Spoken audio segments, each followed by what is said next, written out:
Virus Mizan ভাই। Oh no, এটা তো গরিবের বুফে মিজান ভাই। শুনছি 14 বার লইয়া খান। আইসা দেখি লইয়া খাওয়ার সুযোগ কই, তারাই তো দিয়া দিচ্ছে।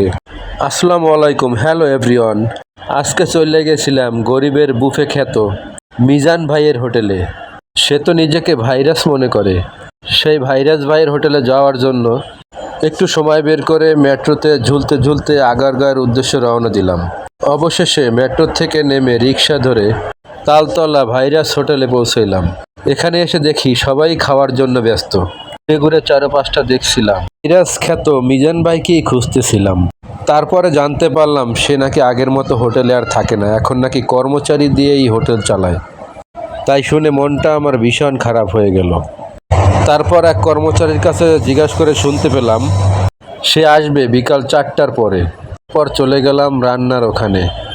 গোশের পিসটা আনুমানিক বেশ ভালোই ছিল।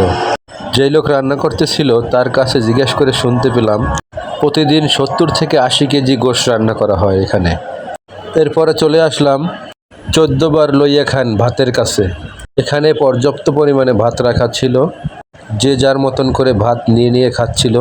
খাওয়ার জন্য এই লোকের কাছ থেকে টাকা দিয়ে টোকেন নিতে হয়। টোকেন নিয়ে ভাত নিয়ে চলে আসলাম তরকারির এখানে। এখানে এসে দেখলাম তারাই তরকারি দিয়ে দিচ্ছে।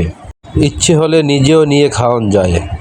দীর্ঘ সময় অপেক্ষা করার পর আনুমানিক 4টার দিকে চলে আসলো সেই ভাইরাল মিজান ভাই।